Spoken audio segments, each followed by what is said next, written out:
Welcome back, Wildcat Nation. Mike Defoe and Jesse Johnson, Wildcat Fanalytics. October 15th. Last week was the red blue. Yeah, Today we're going to chop it up with the completion of our kind of player breakdown with a balance of editorializing and deep analytics, deep for us at least. And good then for us. some impressions about red blue, and then maybe a few more opinions. Does that work? Yeah, Yeah. I'm excited. We finally got to see the ball bounce. It's not real game footage, obviously, as we all know, but it's a lot more than what we've had. It's an oasis in the desert, and we're almost there. It's Super so enjoyed it. it's so exciting. I've finally realized as I get into my late 40s now, I'm like I'm less ashamed to say that maybe the most exciting time of the season for me is the first games. And I think Anything's possible. I know. I peaked last year at Morgan State. I was like, this is amazing. You get to see every player. You get to see every player trying things, and Yeah, it's it's not as exciting in the same way as beating a high leverage team in a high leverage moment. But I love this time of year. I can't absolutely can't wait for the first exhibition because you're going to get to see all 11 guys um and like you said, more than anything's possible. Every step of the yeah. way, the possibilities begin to narrow a little bit. And so I love So the vast possibility. before we dive in, Tommy has had a non-con schedule that he put together last season. That him and his group put together last season. That was really tough and pretty constricting, maybe, right? And then I think it was really difficult to work guys in because of the nature of we're away from home so much, and it's really a gauntlet. Yeah. And in this season, there's been some concern, some upset chatter about it's about there's cupcakes and there's not that much going on at a bunch of home games that are easy games. Do you, do you think maybe that it's useful for us that we get to see our sort of like the back of the bench or maybe different kind of lineups. You think that that's something that we should see? I mean, I love this question. It's right up my alley. So no, Yeah. except this is a softball. I'll try to be concise. I love it. I love what they're doing with the schedule this year because Great. I think whatever a coach in a program does, you have to align everything in that program Yeah. to support your core sort of identity. And Yeah. if Tommy's core identity is family, development, opportunity, connectedness, and you don't get a chance for those guys to actually be in a developmental process in games, then I think that's part of the reason why you've seen Adama Ball and Philly and Paulie, Yeah. Dylan Dylan and Anderson. go by the Yeah. wayside. Not because they weren't loved here, but because when it comes down to it, you got to beat Alabama and Phoenix because you just lost to Purdue, and Yeah. seeding matters. And so I love what they did with this schedule because I think it's a little more balanced. Mm. I think especially, I don't have it in front of me, but I think there's the meat of it there is sort of between Wisconsin, Duke, and then the battle for Atlantis. So I think you've got like Mm-hmm. Yep. 5 games there that are fairly close to. Are those right in sequence, or is there something that breaks up Duke? Yeah, I think it is right where it's like it's the 15th is Arizona at Wisconsin, and then and the following week is Duke at Arizona on the 22nd, and then I believe Atlantis is like 5 days later, right, where it's Yeah. Thanksgiving, So right? you got those 5 games. That's going to be tighter rotations. Although I do love the 3-and-3 model if you are willing to play 9, 10, 11, because then you can get rest and development. But there's a good chance we lose one or both of those games, Wisconsin and Duke. And so And we're not losing to Wisconsin, but maybe they've got my guy Xavier. oh, What was it? Javier Amos, otherwise AKA Yeah, thank you, Javier Amos. it's just on the road in the Big Ten. It's going to be their preseason Super Bowl. So um, Yeah, totally. And we waxed them last yeah, time at our place. So we kind of have it coming in their eyes, I'm I sure, mean, but there's a we should be chance a better team. we could be coming off a loss. So he's going to Yeah. want to do as well as he can in that tournament. But either way, I like coming back. You get UCLA and Phoenix, and then you get these three Yeah. other games, and most of them are winnable games. There's a couple tough. Sanford's tough. You know, they were a really tough 13 seed last year. Old Dominion's good. People Um, don't know that. yeah, That's a good note. I mean, that's a but quality team. So I still think, you know, if Tommy's gonna say, look, we've got to be able to work in at least a ninth guy, then mhm. this is a schedule that allows for that. And I think you're going to need a ninth, if not 10th this year, just from the Murphy's Law of injuries. Yeah. I really feel like you're going, Awaka's a huge dude. Townsend's a big, somebody's going to have a lower leg issue or something. And that's great. Like Henry could end up getting 15 minutes a game for 3 weeks, and that could The, really, the injury's not great, but the possibility of having this guy is wonderful. And we're going to have an opportunity to talk more about why we think that we do have those guys based upon what the roster looks like, this kind of back into the rotation that we're talking about now, or the new guys, as well as the back into the rotation that we'll talk about when we get to, oh no, we need landscape I've fallen and I can't get up. falling into portrait. Yeah. Yeah, so I think overall, especially with the Big 12, but even if we were in the Pac-12, I would still love this non-conference. I'm all for it. I'm not sold on the belief that our schedule did anything for us last year. We looked our least resilient last year, I would say, in the middle from the middle of February into March. So I'm Yeah, we looked terrible, and uh, the guys looked yeah. run down, and why would that be any surprise? No, That's exactly what happened and to us, right? UConn, look at their non-conference. I think their non-conference Ken Palm was like in the 200s last year. So there is Yeah. there is no formula. There is only like development that works for each program. And go ahead and play everyone if you want. It's exciting for fans, but if it keeps yielding disappointing postseasons, then people are not gonna want it anyway. So No, yeah, I love it, and I'm excited for it. It starts on Monday, I think Eastern New Mexico. I I am can't believe it. Yeah. So let's dive Crazy. in. Let's dive in. We're going to finish up today Yeah. profiling Awaka Townsend and this guy that I Of was course. playing for. I think you're still a little hesitant about Del Orso, but we'll see if we can encourage you to. So we're going to start with Tennessee transfer junior Tobe Awaka, Woo! 6'8", all of 250. My Um, God. Super intelligent, well spoken, Yeah. grounded young man, huh? Yeah, I mean, the way to nail the contrast, or not really, call it the contrast, but really just sort of like the dual strengths of this guy, and it's that he is exceptionally intelligent and considerate and just worldly.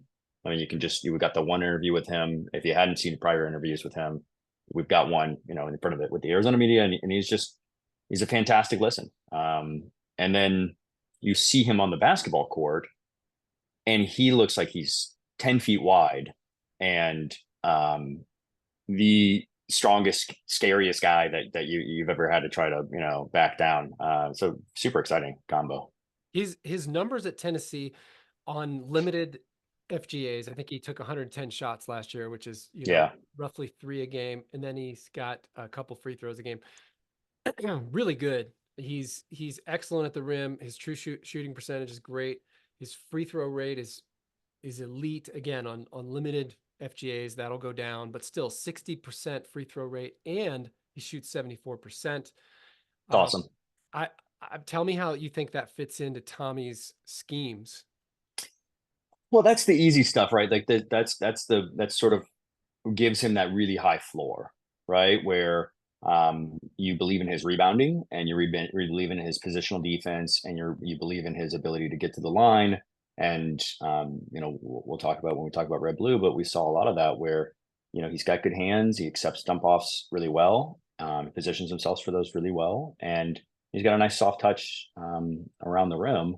And if he doesn't get it in, he's got a habit of collecting that rebound and doing it again. So he should be, sort of like the duck seal, dump off, dunker spot. If he doesn't do anything more than that, right? If he doesn't add that sort of free throw line jumper or expand it out past that, that'd be a bummer this year, but still potential for next year. But he should at least have a role within the offense as sort of that kind of cleanup duty, which it's Balo started there. Koloko started there. That's a totally okay piece of our offense, given the defense that he can provide. and that he's not doing a whole lot of stuff wrong, right? Totally. He's a Yeah. really big floor raiser. It's a good Yeah. and surprising to me when I looked into him, I think he shot 45% on mid-range twos or outside the circle twos. Oh, And good. it makes Yeah. it makes up a decent chunk of his shot attempts. He did not attempt Mm. three-pointer last year, but he's basically, he's made in a Tommy Lloyd factory. He's rim, Yeah. rim and 12-foot flip shots and free throws, Yeah. and he does them all at a decent percent. So we'll see. I know he took one. I think he took one at the free throw line. Right. So we'll see. He's a little hard. Yeah, he gave it a little too much, but And that's okay. I don't know how much he's going to be needed to score over people. As we talk about Townsend and Krivas, we've got two guys now who can score over people. Last year we started two guys that really struggled to score over people. So Yeah. I think that's another way that he's a great complement to this particular front court. He also has surprising post up efficiency. Yeah. For synergy, 89th percentile in post up rate. I mean, that's excellent. I mean, legit, like that's what they call it, right? That's legitimately excellent. I mean, we're talking relatively low usage, and so this is a low volume, Yeah. but I think you can see his strength, his patience, his positioning. So the intelligence of where he is on the court, Yep. it's all there. And if we were going to knock him for that low usage, right?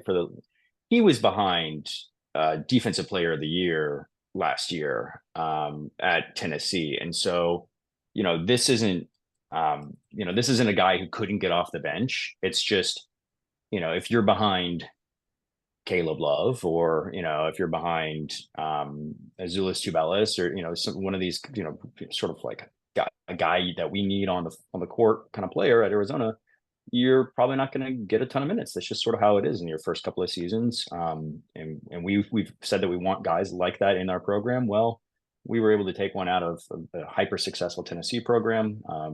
Arguably the best defense. I know everybody loves Houston, but arguably Tennessee was the best defense in the nation over the last 2 years during his time there.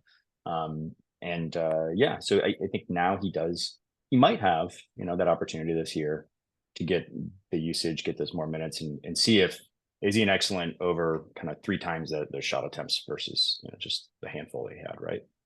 Yeah, though I would still expect him to be in that 110 range for Yeah. GAs, but I think it's, if he can bring even approaching the offensive efficiency on this team with the offensive guys we have with Krivas and Townsend, it doesn't matter in terms of the team. I know he wants to improve those.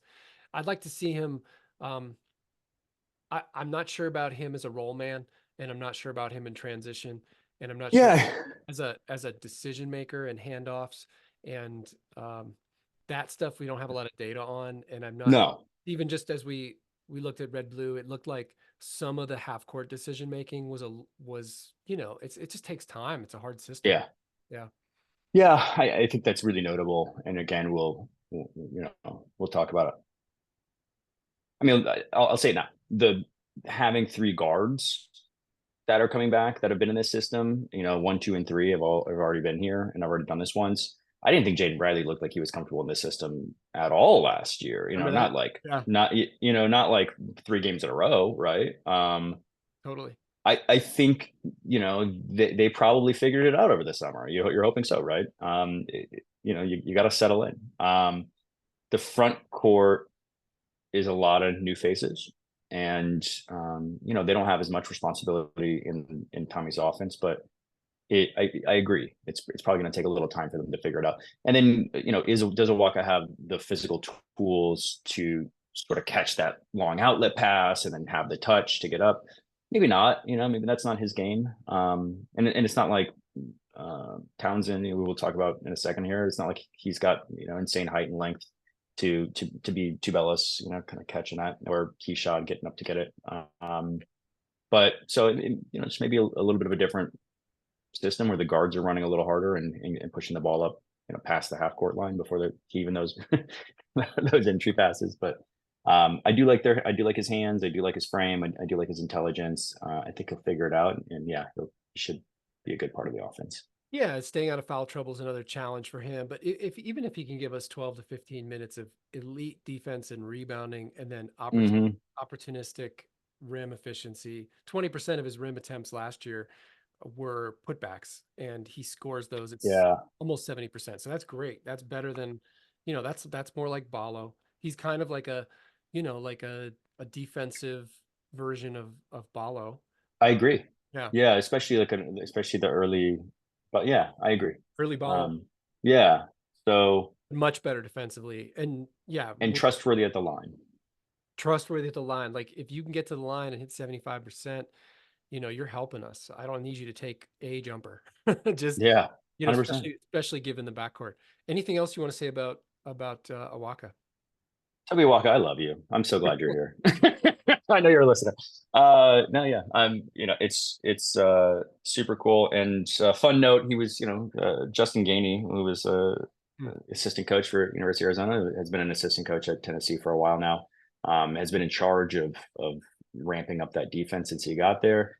Hmm. Wish we had him here because they've done a heck of a job on the defensive side, and so Yeah. kind of cool to have that Wildcat connection that he's been coached by a former I Wildcat coach, didn't know and he now was he's here there. with us. Hmm. Yeah, Dang. Okay. dude, I do research. Yeesh. More than me. Okay. Let's see.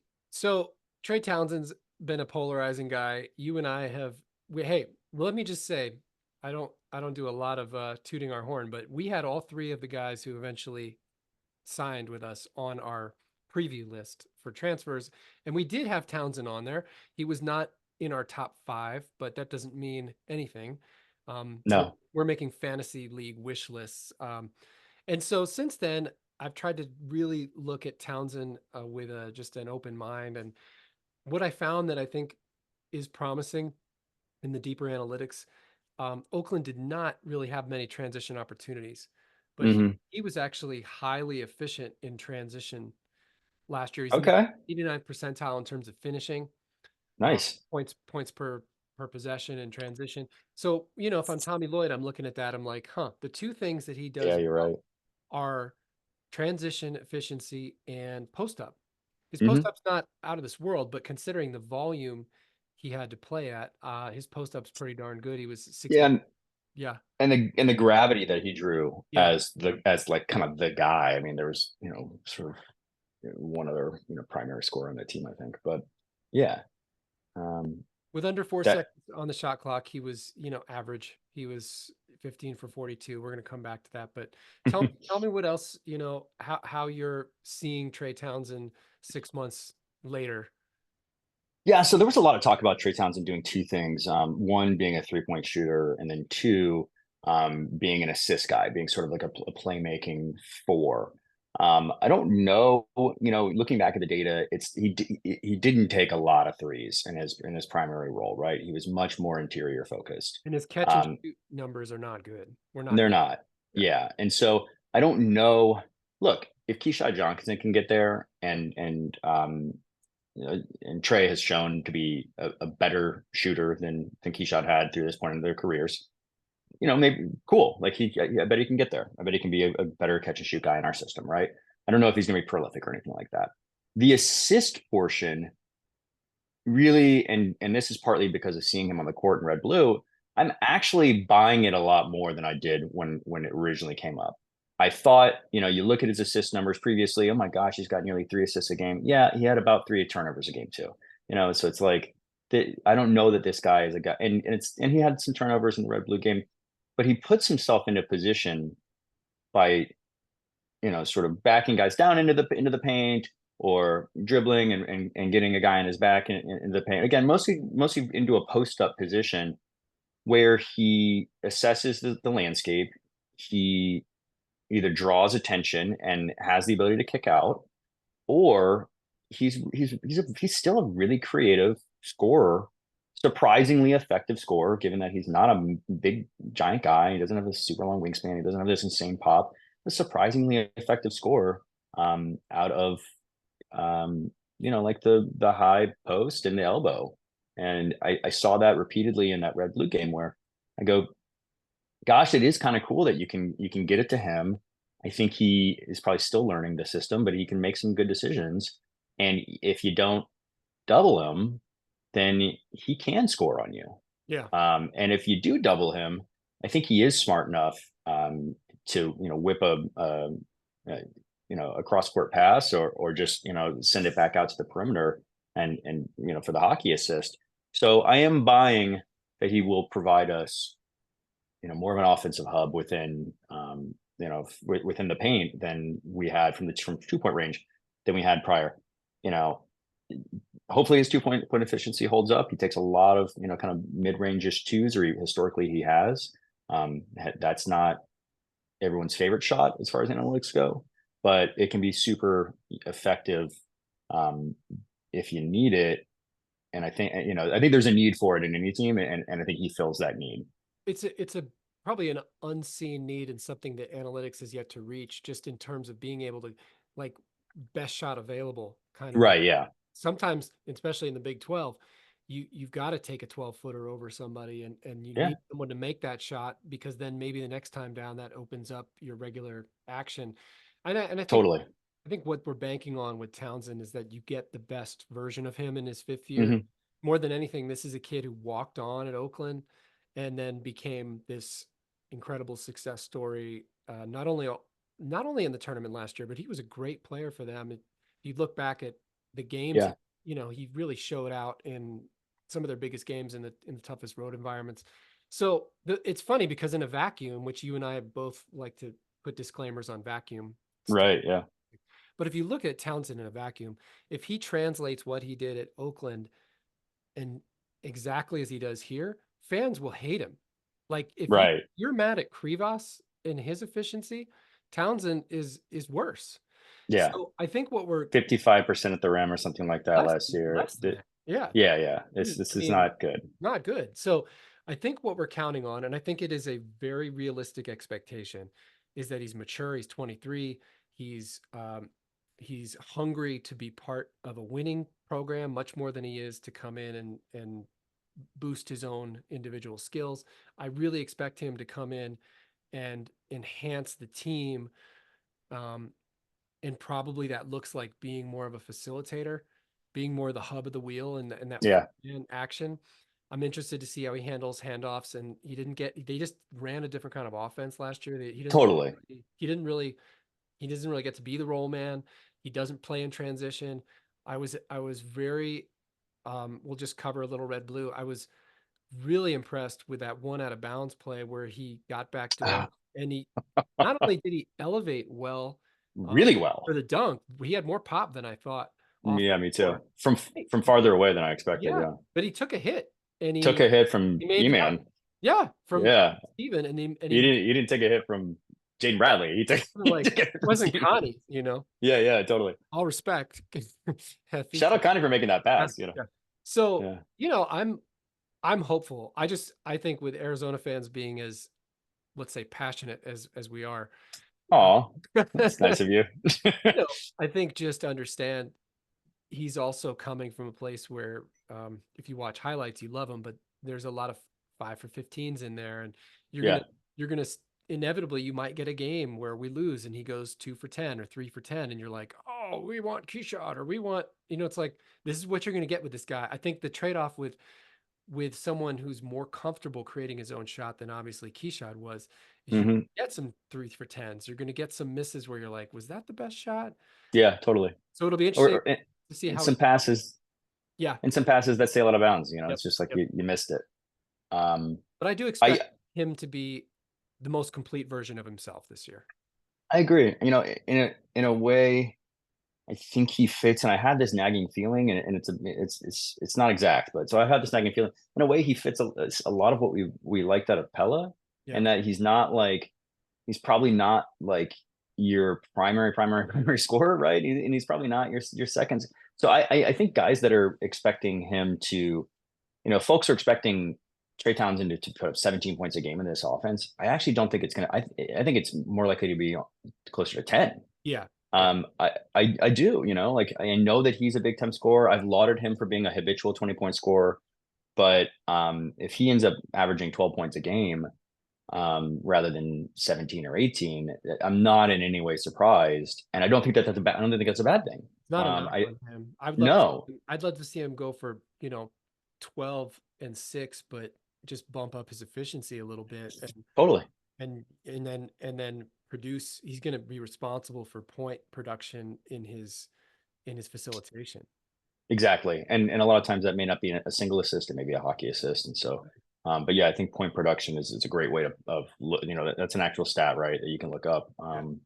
I think he'll really shine in that regard. If people are looking at stats and saying, "Oh, that's points per game isn't what I expected," look at Right. the points production, or watch the film. I think we'll be happy with that role that he's going to encapsulate. Yeah. I Yeah, have, more of a glue guy kind of thing. yeah. I mean, were there more fascinating physical specimens out there? Of course, but I think Yeah, he's probably a really great fit for what we're trying to do. And um, I'm excited to see him. Yeah. yeah. Okay, Well, yeah, and I also, and let's see, anything else? His turnover percentage. I think a lot of this was just such high usage dependent that hopefully he just adjusts to being like, hey, I don't have to make 5 decisions a possession. I can just make one, totally. and if I can make one and they put me in a position where it's shot or assist, then you're using me really well. So Yeah, and you don't have to do it 5 possessions in a row, you yeah, know? Um, pairing. Yeah. so, uh, I thought it was really striking, and I don't want to try to steal from Red Blue too much, but I just thought it was really striking the amount of he's obviously very comfortable generating his own offense, just setting up the offense by himself, basically. And that's cool. I'm glad we have that, Yeah. because you can't, I've said it all summer. I don't think you can just put that on Caleb's shoulders as being like, "Hey, look, man, you do it." I don't think that's the best version of us. Yeah. I don't exactly. Yeah, Yeah. I don't think yeah, anyone would argue that. Well, and I think getting back to the more popular talking point, which I think is very valid, is that guys like Trey Townsend have proven that they want the moment. They want the big moment. And yeah, now we've just got to see it in Arizona. I have no doubt that we have several guys who are not going to shy away from the big moment. And Townsend has more than proven that he is not afraid. So that is huge. Let's talk about another one. Let's do it. Anthony Dell'Orso, Who? my man, Delhi. This is the guy I was Uh, trying to tell you about. You're yeah, on board. I know. I kept typing his name in the search bar wrong, and so I couldn't find him. Obviously, everybody knows I'm just a massive Anthony Dell'Orso fan. I have been for a long time. I've said it repeatedly. He went bonkers at the end of his freshman year at Campbell, tested the draft waters, tested the transfer waters, kept it going completely from the get last year at Campbell. Big guard. I don't think let's a lot of the question marks are like, look, hey, how is he going to translate? And let me just give you the stats one more time. He's a 20 point per game scorer on what was it? It's 50, 40, 80, 50, 38, 80. Uh, it's there's like a handful of guys every year that can do that. It's just so unlikely that you are that efficient and that productive together. And you can say like, hey, it's the CAA, or it was the Big South. Um, I don't. If it, I've said it before. If it was that easy, if the competition was so bad, then everyone would be doing it, and they weren't. The guy that you can point to as sort of a predecessor, prototype example, uh, is Dalton Net.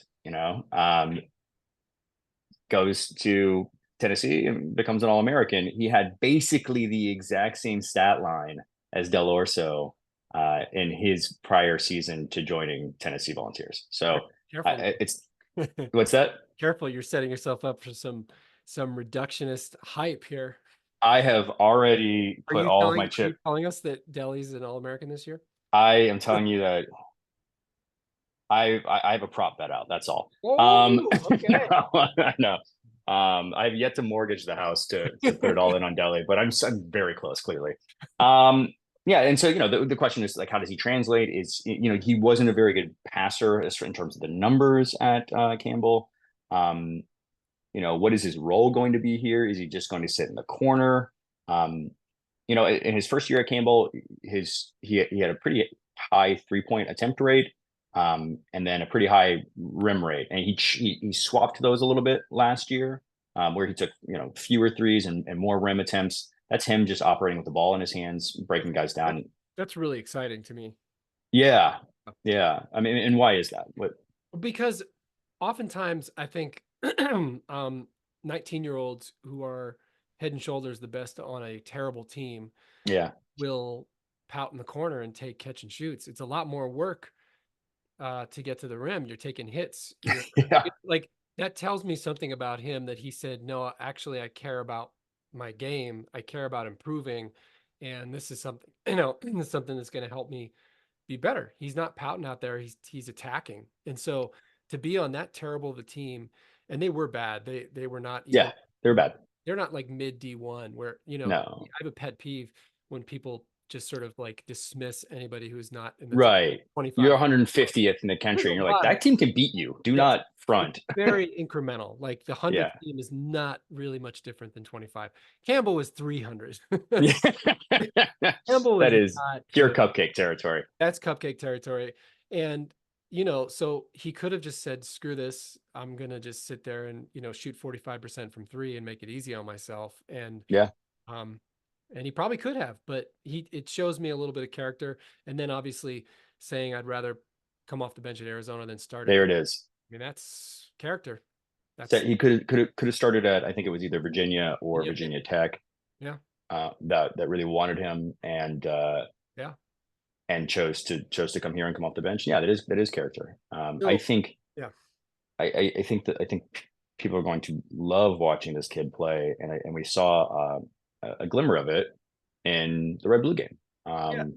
And so I think I'm going to come back to, I'm going to say that he's sort of the inverse of Awaka when it comes to being a complement to our backcourt. Awaka is Mm-hmm. part of the defensive floor. Ooh, it's a really good point. And I think Del Orso works well in this unit.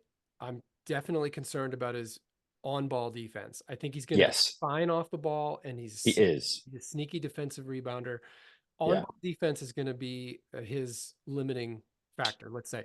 But you've got maybe potentially the best defensive backcourt in the country if they choose to embrace that identity in front of you. So 100%. I Yeah, love the idea that he comes in, he provides a lot of what's missing really in our starting backcourt. We're not him. KJ does a lot of things, but his offensive skill set, especially in half court, is still emerging in terms of yeah, shooting and scoring. He can do a lot of things, totally.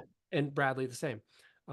So I think he's a perfect complement to these three, and for that reason, I'm excited. I'd be really concerned if you had Kerr and someone. And him out there Yeah, together. like Yeah, if you had Kerr and Boswell and him, I'd be like, ooh, he's basically always going to be out there with two of yeah, Jaden Bradley, KJ Lewis, and Caleb Love, yeah. and that's a pretty solid safety blend, and with a couple of pretty darn strong paint defenders behind him probably. So And I think um, like Townsend, he's a liability on the ball, but he's excellent off the ball. And so I think yeah, if those two guys can make up for their defensive inefficiencies with really solid defensive rebounding and help, then they actually might fit on this team. I'd be, again, they might not fit with Tubelis and Ballo and Kerr, and totally. because we'd be like, shoot, who's going to You're guard a sieve. him? Yeah, you're a sieve at But that point. but I think if KJ JB Love showed moments of excellence on ball last year, Awaka Krivas is a little more mobile than a five Yeah, than Ballo, um, and then Awaka coming off the bench, and even Henry, if he gets in there, I think you've got room for those guys to then make up for their inefficiencies by scoring. So I want him absolutely. to do what he did, and take good shots and make good decisions. So we'll come back to that. I know you were excited about the red blue. I think he made a basket or two.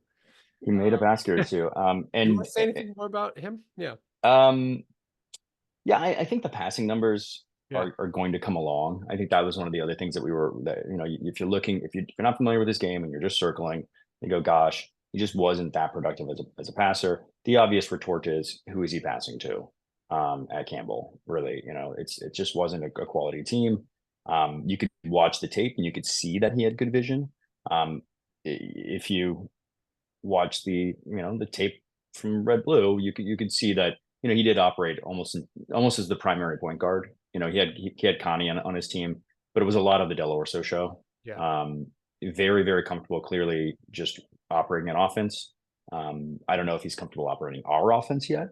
That's TBD. The guys that we've heard Trey Townsend say that Del Orso knows it better than anyone on the team, maybe, that he's just kind of a savant with this stuff. So I think he's honestly, I think he's the backup point guard. I think I mean he looks, I don't think you need to put a position on it in that way, but yeah, yeah. I think he can facilitate the offense and however it needs to be initiated. I think he could. I think that's where he's going to pick up minutes. Is that means he can both rest. He can rest all three backcourt positions. Yeah, I think he can. Don't need him in there with Bradley only, which really limits him. I think you could run. Hmm. I think you could run Delly out there with Love and KJ, and you put him at the one, and you put those guys on the wing, and I think it's fine. Yeah, Plenty of passing between the three of them, in totally. my opinion. Yeah, especially with Townsend and Kribas. Yeah, yeah, especially with Townsend. So, um, yeah, I'm hyper excited to see more of them. Obviously, I'm just over the moon. I am curious about what his shot selection will be. If he's going to be taking mid range shots, or if he's going to lean into sort of that rim and three distribution. So that'll be interesting. I obviously the rim and three is the most efficient version of scoring, um, especially from a guard. But he's a big guard. Yeah, He's got a lot of savvy. He plays at his own pace, and so he is able to generate separation yeah. in the mid range, despite not being the most explosive, insane athlete. Yeah, I thought the most intriguing moment of his red blue game was in the final seconds when he went Mm, around the back, split the double, and then took a 12, 13-foot floater that rimmed out. That yeah, I thought it looked really comfortable though, and that was for the win, yeah, or for the tie or something. So yeah, yeah. he I think he it's for the obviously tie. Yeah, very comfortable in the catch and shoot, and that's exciting because we have some questions about that. Um, so yeah, Delhi, we're gonna come back to that. I feel like a lot of this is sort of merging with the red blue talk. So I let's know. we We've eaten off fold its in, plate. as we fold in Henry and Carter. Do you want to just kind of merge all that? Yeah, because really, what do we have to draw on for Henry and Carter? We've got sort of vague memories of Henry. Some of them good. Um, some of them wistful. What could have been, maybe what we were hoping for that didn't emerge. And then Carter, this is the first time I'm seeing him, play on a college court. Again, scrimmage, but still. So, do you want to talk about Carter? Let's start with Carter. Uh, Let me just say my two favorite moments of the red blue game, if you want to call it Okay. a bear down award. My two favorite moments, since we're talking about Henry, one was uh Caleb Love sort of thinking about the 26-foot three-pointer over the defender and then passing to KJ, who then made the open three to take the lead for the red team. That that was everything. I mean, new Caleb. The thing for Caleb is he be able to realize that like this version of him, the version that plays in exhibition games in red blue, this is enough. He does not have Yeah. rev more. You can play smarter. You do not have to like red line. So I mean, he had 19 points and unbelievable. what, 4 assists or something. He Like, only took one bad shot, and that was like at the end when he just kind of yeah. up that three. But thought he was excellent. Anyway, so that moment was huge. And then Henry, if people noticed it, coming down for the chase down block on Tobe Awaka, which I pointed out to you a couple times, I know. And then talking a little trash to Awaka. I thought that showed some moxie and some athleticism and timing. Like shot blocking's And hard. And that was full speed running the court, chase down, blocking at with fouling at at 7. 7 feet, hopefully 250-ish. I don't know what he is right now, but it's probably 220. One Um, 190. yeah. But that's what, and so let's do talk about Emery, because that's what we saw on his European film before he got here, that he was a guy who played, this is what he billed as a guy who played with a nasty streak, a guy who was big, long, fluid, and could time his blocks and really get in on guys and be an intimidator.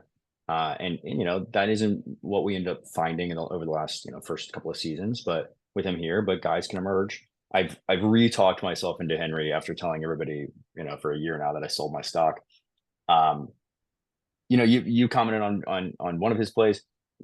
The 2-man game that he had with Love, and I think he had another little bounce pass to Mm, think it was KJ Lewis that Del Orso actually deflected. If we're talking about Del Orso being a solid off ball defender, that's what he does well. He gets into nice. passing lanes, Anticipate. and you Yeah. yeah gets low, uses his length. Um, but the 2-man game, and then he was just habitual, like his ability to slip a screen, pick and pop. Yep. Um, He knows that stuff like the back of his hand. he knows it. Yeah. He looks like a pro out there. I mean, I'm doing it. I know I'm doing it. I know I'm jinx hyping off of a red blue game. I get it, man. But Well, goodness, it you, those skills are there. I mean, I don't think yeah, any level of competition doesn't discount that he can do those things. I think what we need to see is, does he have the competitive fire and the ability to engage competitively when he gets his chance? And what I like about this team is that he could very much play the 4 or 5. I know they're yeah, you trying can. trying to mold him into this sort of Zach Collins role. I Yep, can tell, but he really can play the 5, unless it's like a bruising front court. Um, and I don't know that we've seen Tommy now 3 years. He doesn't play 9 guys, but yeah, but I think if there is an injury, I like the idea that Henry could come in and fill either front court spot. And he can shoot. He can shoot from all 4 levels, and hmm he's got decent feet, and he's a decent athlete.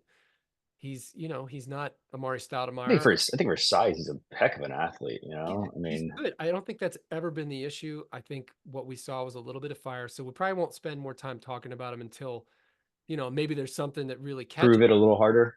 But I'll tell you what, I think after what Tommy's experienced in 3 years with, the pattern of sophomores leaving after they don't, Yeah, yeah, yeah. I think this kid stuck it out. I don't know if he stuck it out, why he did or not, but he's here. And I think Tommy's got an opportunity that he probably shouldn't have to help him make something of himself. So I think all that is I to hear say, you. all that is to say, I think he's going to be looking for every opportunity to have a success story here with Henry.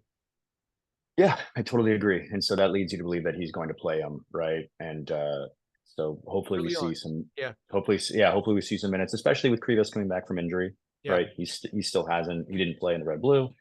He's been held out of practices reportedly.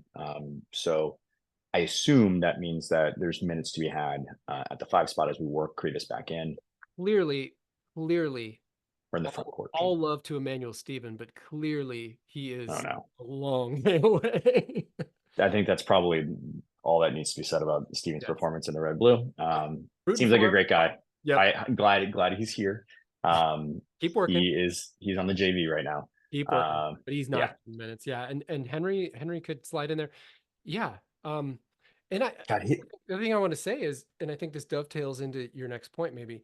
yeah, I, all this talk about Carter playing the wing, I think Henry's emergence pushes that, like, well, Carter, yeah.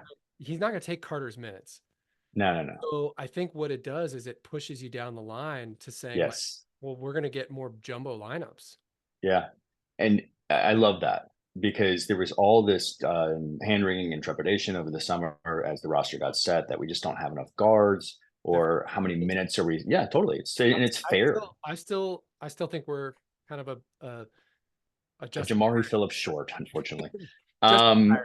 Give me a Justin Yeah, Kier. Justin Kier. Yeah, but if you do the math, and not even including Henry, if you do the Yeah. math and then you go like, how actually does this guy fit in without taking minutes from um, Jaden, KJ, Caleb, Anthony Delorso, which people maybe didn't think was good enough to play. I bet he's good enough to He's playing. play 27 minutes a game this year, and no one would have any qualms about it. I don't know that he's going to get that. I'm just saying. I think he's got. Maybe. Yeah. What's up? 16, 18 minutes. Sure. So I just mean if we end up seeing him in a game and he plays 32 minutes, I think you're gonna go, that's a really good 32 minutes. Yeah. Yeah. In any case, I just don't. If we had that extra guy that needed minutes, Justin Kier, who's like, hey, you're a 6th year. If you do the math, it's really hard to Not going to get more. chop those minutes off. You're saying, hey, look, take him away from KJ Lewis, and that's ridiculous. Or don't play Anthony Delorso, and the idea that you would get a better guard than Anthony Delorso to come in. I just think to play off the bench next to him is kind of silly, or just not realistic. So tell me what we saw to Bryant that makes you Well, excited about the 3-4 combo. Yeah. So Is he a hybrid and forward? the Yeah. yeah, I mean, I thought he looked pretty good on the perimeter. You know, he had that one really nice 3-point jumper from the wing, Mhm. from the left corner. Um, he forced some stuff. He looked like a kid out there. You know, he looked young. But that's Lots normal in the red. And of look, screens. Yeah. sometimes as experienced players don't play great in their first red blue. Hmm. So I don't know that he really wowed me, except that he did look like he had, the ball skills that he can play as a big three. And good Lord, he it would be is a menace as a big three. I mean, he's bigger than Trey Townsend. He's taller than Awaka, I think, right? So, so to Yeah. play him at the three he is a big lineup. Mhm. Um, but I do like the versatility that we have and the ability to play, um, to push it down and get that jumbo lineup. I think that's totally possible. So that's where I could see Henry stealing a few minutes a game is, Hmm. and maybe even this sort of heresy about Townsend sliding over to the three, which I still don't really think that's going to happen too much, but I don't know why it would. I think they could play at the same time, but what I'd rather see is just a smaller lineup with like Henry, Townsend, Bryant, Hmm. and then the two guards. Yeah, And I think you could see that for a few minutes, and then you have Deloiser come in for Townsend, and Bryant slides over to the four. You can yeah, rotate a little more fluidly through those packages. yeah. I agree. And in that way, it alleviates, the risk of if a guy in the front court, I'm sorry, if a guy in the back court rather goes down, that's sort of like the fun part of Henry being available. If, as in being good enough to play in that roster, being good enough to play in that rotation, is that he not only bolsters the front court, obviously, but he does bolster the backcourt in a way because if a guy in the backcourt were to go down, you could say, okay, look, Carter, you're now much more of that three guy, and maybe Trey, you get to play some 3 minutes because we have guys. We have Henry that now, we got Krivas, and we got Iwaka. We have enough guys that can play in the front court. Yeah. And so that's where I get to where I'm like, I actually dig the roster construction, and I feel just sort of better about our depth, Hmm. having seen Henry play some. One last thing, I just thought his hip mobility looked really good. Um, the way he was able to flash his hips just was sort of shocking to me at his size, and so really, I'm really excited to see him play some more. I'm really hopeful that in these early Buying games. stock back. Yeah. Yeah. I'm buying back low, which is nice. This is the smart thing to do. I sold low, but I'm gonna buy back in low. Oh man, and we're both big fans of Conrad Martinez, but it's hard to see it's hard it's easy to see that he could sort of bridge some gaps in 2 3 minute spans. Yeah, And yeah, so, like I just hope we don't have injuries to the point where we need him to play 10 15 minutes a game, but I feel for him. I want him to get out there. I like what he brings. And I think with the yeah. amount of offense we have, he could basically just go out there and not shoot and really influence the. And Yeah. funny you mentioned, because if you look at that red blue box score, that's what he did, right? He didn't take a shot, or if he did, he didn't make one. So, I think he but took that's I think he airballed a three pretty badly. yeah, that's what I was remembering after. I was like, oh, what didn't he take it? Oh no, I memory hold that one. But he had a bunch of assists. He played well within the offense. He got beat up on defense. Um, but if we need him for 5 minutes a half because that's the situation we're in with the rest of the roster, health or whatever, um, it wouldn't be the end of the world. You're not playing a walk on. I'm rooting for the guy. I don't. It's not his size that bothers me terribly. I do think he needs to be able to be a 3-point shooting threat in Yeah. order to be a really viable piece of the offense, and then you can live with. He's got active hands. Obviously, he gets low. He can. I think he can be not too negative of a defender, Right. right? But I think he really does need to shoot the three in order for him to be a plus enough on the offensive side, right? That's what Jackson Cartwright brought, which is Mm. part of the common comp, but he could shoot, catch and shoots were solid from three. Yeah. Jackson Cartwright, PJC was a kill. And honestly, it was shocking to me that we didn't use him more because he shot like 45% from three. And it was, Shooter. Yeah, like he should have been, Sean Miller maybe in retrospect is probably thinking, "Hey, threes are really good. I should probably have had him take some, set him up for some more of those things." Yep. But And you know, I think Conrad, once he gets comfortable, he can make them. But yeah, he at that size, you've got to be able to shoot. I think I looked back over his like historicals in Europe, and I don't remember seeing. I think I remember seeing in his FIBA play and then his European stuff that he just wasn't that high of a, not wasn't that quality of a 3-point shooter ever. Um, so if that never materializes, then he may just be a really quality practice player. But for now, I do think we have the depth. Um, I'm really excited to see what Carter can develop into to allow us to play him at the three and believe in that. Um, and then if he does that, that also opens up, what does the roster look like next year? I know that's getting way ahead of ourselves, but when you're thinking about recruiting, you can recruit maybe a truer four like a Koa Pete, Yeah. um, who you can place next to Carter at the three. Uh, if Carter doesn't develop those skills, that becomes a little more ham-fisted, right? Yeah.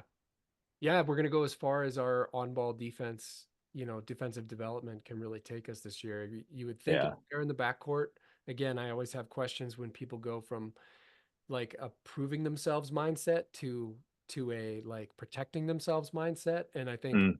you saw that with Boswell. There's this pattern with the point guards that I'm very curious about that Bradley is hopefully in line to improve upon.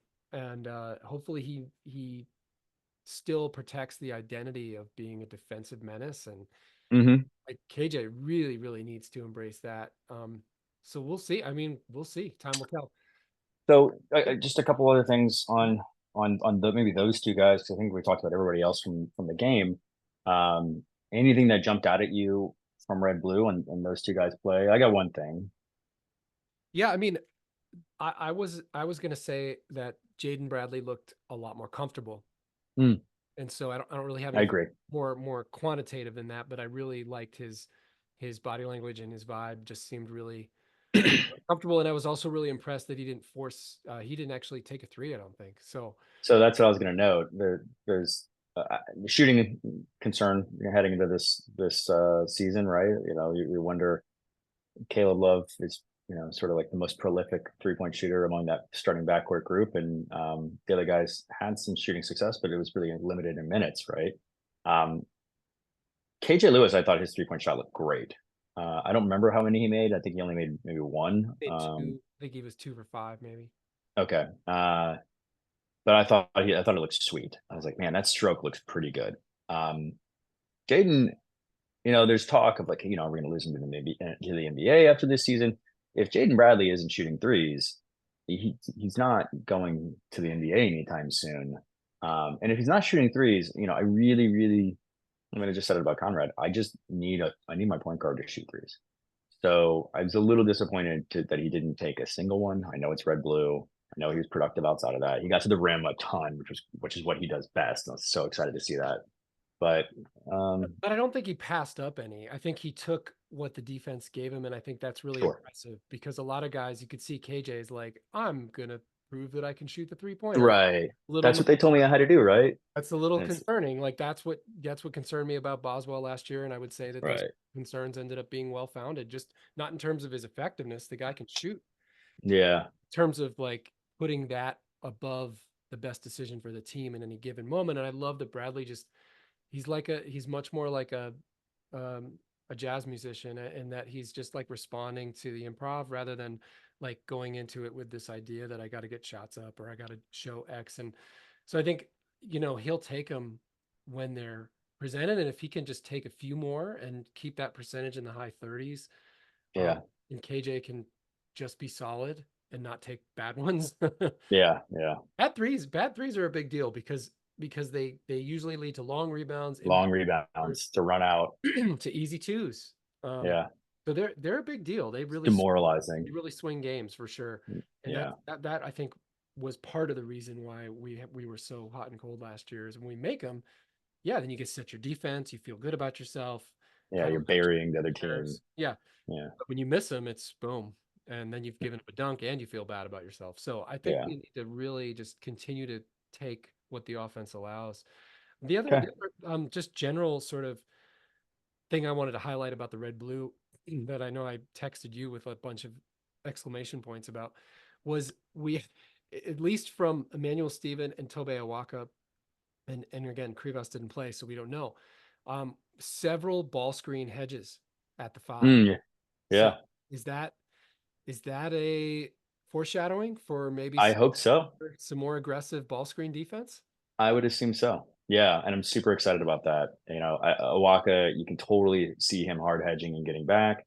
And then Krivas, we believed in it a little bit last year, but he's young. But he's got that length and the mobility. I think Henry could do it too. Yeah. Um, Henry did a good. where Yeah, thank you. did it? Yeah. Um, and then I guess Townsend, he's not a 5, he's a 4. But if you had him, defending in a ball screen action, which is forced to defend ball screen actions all the time, then I could see him hard hedging as well. Rather than playing, and everybody knows what we're talking about. That's playing at the level of the ball screen and then pressing the ball handler coming off of it, the guard, and then recovering back to your tagging the roll man, absorbing that space. It's not look. It's not like that fixes everything. It's just that, right? It's not like that's the best version of defense. It's just we need to have that in our tool bag Yeah. in order to not get in order to not allow guys to just get comfortable, like we said repeatedly last year, just walking into a dribble jumper, Yeah. right? If you Yeah, if you have in the back of your mind that, oh, they could hard hedge, yeah, then that just takes away a tiny bit of that just comfort that so many lead guards play with against us with our drop coverage, where they're just, yeah, oh, here's 2 dribbles into space, easy jumper. If you've got that yeah. little bit, it's sort of like, I think I used the analogy of facing a reliever who's not afraid to throw inside. Sure. You're you've got that 97 at the chin. And so there's a little bit of doubt that makes your You're slot like more effective. And I think totally. if we can just use that hard hedge, or even play at the touch Yeah, with yeah, us, just play at the touch a little more, get a hand out, yeah. Get a hand up. just get a hand up, put the ball handler just on his heels for a Just second. a a Yeah. split second. Even if you play drop, 65% of the time, Totally. then at least they know that you're not just a one pitch pitcher, and like you can't get as comfortable. Again, this is all our sort of hypothesis, but I think it's, Yeah, I think, in listening to other coaches who employ more diverse ball screen coverage scenarios, I think it makes sense. I shared it. I don't remember who I shared last I lose. year. Yeah, yeah, yeah. And it was like, oh my gosh, you're speaking right to what we were experiencing. Where, yeah, you gotta mix it up so that guy, like you said, so that guys have that extra split second of thought disrupts rhythm, Yeah. which drops field goal percentages, which just allows you to win games. Well, And that's all we're hoping for. We couldn't really do it with Balo. We tried to adjust. He got played off the floor a lot. I don't know that we have a guy on in the front court that is in a position where he can't play at least up to the touch, or hard hedge. We're not including Emmanuel Steven.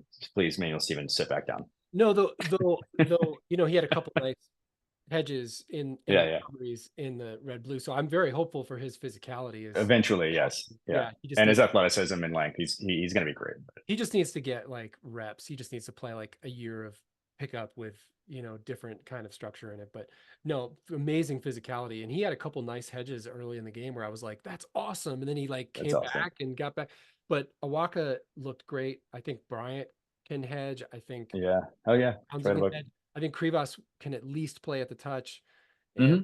I think that was as exciting as anything, especially if you couple that with what should be a dominant defensive backcourt. You have potentially the makings of Lloyd's best defensive team, and that's coming off the heels of a top 10 defense, believe it or not. Yeah. As much as we Yeah. struggled at times last year, we were solid defensively overall. We were vulnerable, but we were solid for sure. I don't know if Yeah. things can coexist, but to the extent that they can, they did.